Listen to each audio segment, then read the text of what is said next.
शांत घास के मैदान में एक छोटा जुगनू रहता था जिसका नाम था चमकू। चमकू बाकी जुगनुओं से अलग था। उसकी रोशनी बहुत हल्की थी, जो अंधेरे में मुश्किल से दिखाई देती थी। बाकी जुगनू रात में चमचमाते थे, लेकिन चमकू अक्सर अलग थलग महसूस करता था क्योंकि उसकी रोशनी इतनी मंद थी। एक शाम, जब सभी जुगनू मैदान में इकट्ठा होकर अपनी रोशनी बिखेर रहे थे, तो चमकू उदास हो गया और उड़कर जंगल की ओर चला गया।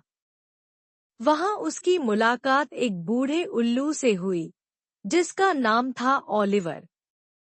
ओलिवर ने चमकू की हल्की रोशनी देखी और पूछा, मेरे प्यारे छोटे जुगनू, तुम इतने उदास क्यों लग रहे हो?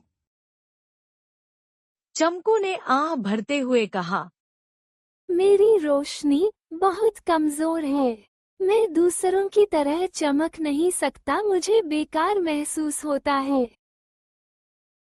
ओलिवर ने थोड़ी देर सोचा और कहा, कभी कभी यह जरूरी नहीं होता कि तुम कितनी तेज चमकते हो, बल्कि यह मायने रखता है कि तुम अपनी रोशनी का इस्तेमाल कैसे करते हो। हर रोशनी का अपना एक उद्देश्य होता है। तभी उन्होंने झाड़ियों में हलचल की आवाज सुनी। एक खरगोश का परिवार अंधेरे जंगल में रास्ता भटक गया था और अपने बिल तक लौटने का रास्ता नहीं ढूंढ पा रहा था। ओलिवर को एक विचार आया।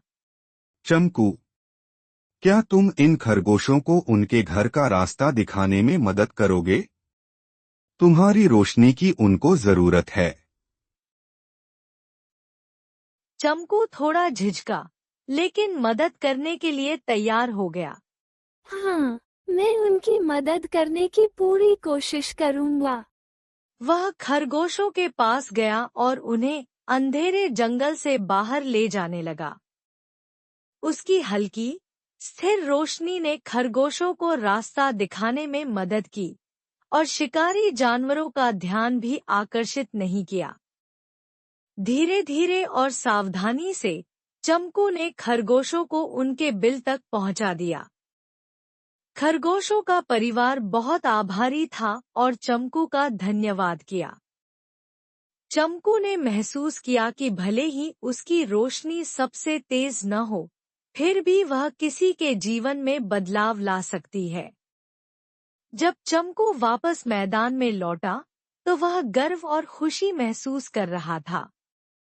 उसे समझ में आ गया था कि हर किसी की अपनी अलग ताकत होती है और कभी-कभी छोटी सी रोशनी भी किसी का रास्ता रोशन कर सकती है। कहानी की सीख: हर व्यक्ति की अपनी एक विशेषता होती है और वह दुनिया में फर्क ला सकता है, चाहे उसका योगदान कितना भी छोटा क्यों न हो।